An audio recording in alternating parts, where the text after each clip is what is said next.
Very light rains, moderate, heavy, monsoon at occasional rains.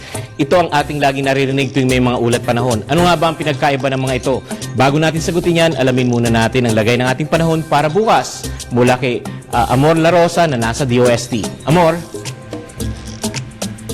Salamat, Professor Edmond. Magandang gabi, Pilipinas. Live pa rin tayo dito sa Pag-asa Weather and Flood Forecasting Center. At ngayong gabi makakasama natin ang isa sa mga weather forecasters ng Pag-asa. Walang iba kundi si Mr. June Galang. Good evening po. Maraming salamat po at magandang gabi. Sir, ano na po ba ang latest na lagay ng ating panahon ngayon? Sa ngayon po, sa oras na to, nakakaranas pa rin po ng mga pag-ulan itong western section ng Luzon. Ito pong Palawan, Mindoro, tsaka Western Visayas. Kasama na po dito sa western section ng Mindanao. Nakakaranas pa rin po ng mga pag-ulan sa oras na ito.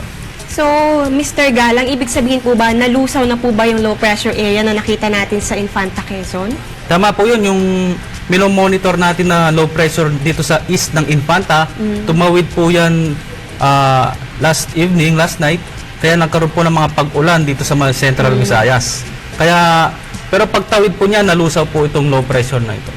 At ngayon po umiiral naman yung Intertropical Convergence Zone. Tama. Ano naman po ang pagkakaiba ng low pressure area sa ITCZ na ito? Yung pong low pressure area,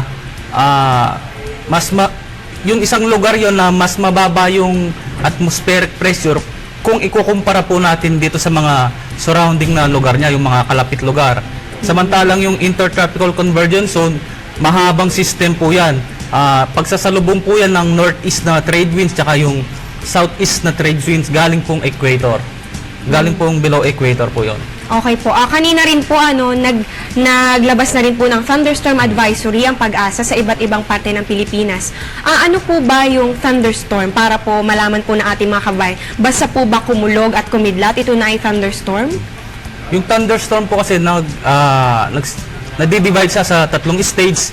Yung cumulus stage na tinatawag, may mature stage, tsaka dissipating stage. Sa cumulus stage po, ito po yung development stage na tinatawag. Usually nag-a-occur po yan pag ang height ng clouds, mga 12 to 14 kilometers po ang inaabot niyan. After po nun, marireach na yung 14 kilometers. Yun na po yung kanyang mature stage. Umpisa na po, uulan na po nun. Pagkatapos ng mga after 30 minutes, unti-unti babawasan yung kanyang intensity at mga within 1 hour, titigil na po yung ulan, yun na po yung kanyang dissipating stage. Tatlong stage stages po pala yun. Sir, kanina po naranasan nga ang thunderstorm, lalo na po dito sa Quezon City. Maaari pa po bang maulit ito sa mga susunod pang oras? May nakataas pa rin po tayong thunderstorm warning dito sa may Las Piñas tsaka Pasay. Nakataas pa po yun kasi may nakita po tayo ng mga papalapit bang thunderstorm dito sa Metro Manila. Kaya posible pa po na makaranas pa rin po tayong mga pagkulog-pagkidlat na may kasabang malalakas na ulan sa mga susunod na oras dito sa may ibang parte ng Metro Manila. Ayan, mag-ingat po kayo, lalo na sa mga taga-Maynila. Ito pong ITCZ naman na ito po ba ay malakas na maaari pang mag-develop o ano po ba ang inyong maipapayo sa ating mga kababayan sa mga susunod na oras? Ano po yung mga aasahan nila? Payo po natin sa mga kababayan natin, yung mga lalabas bukas, kahit makita po na sa umaga, maaraw, mas maganda na po na magdala ng panangga sa ulan kasi usually po sa hapon tsaka sa bandang gabi, umuulan po na malakas talaga. Yan muna ang latest mula dito sa Pag-asa. Manatiling nakatutok sa Panahon TV Express. Balik sa iyo, Professor Edmond. Salamat, Amor. Light, moderate, heavy, monsoon, occasional rains. Ang mga ito ay lagi narinig natin tuwing may ulat panahon. Ano nga ba ang pinagkaiba ng mga ito? Base sa Pag-asa, meron tayong 9 rain classifications. Very light rains, ito yung klase ng pag-uulan na halos hindi mababasa ang naka-expose sa surface.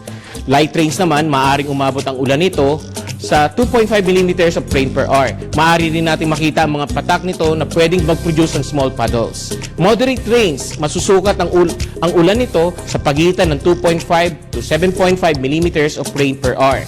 Mamakita natin ang mga naiipong tubig ulan mula sa mga downpipes o alulod. Heavy rains, maaaring magbuhos ng ulan na aabot sa 7.5 millimeters of rains per hour. Overcast ang sky at continuous ang pag-uulan. Marinig na rin natin ang mga patak ng ulan sa mga bubong natin. Monsoon rains, tulad ng naranasan natin kanina, Tulad ng naranasan natin kanina, ang heavy rains na ito ay maaaring magdala ng southwest at northwest monsoon. Kadalasan, ang southwest monsoon ang mas madaming ulan na dinadala.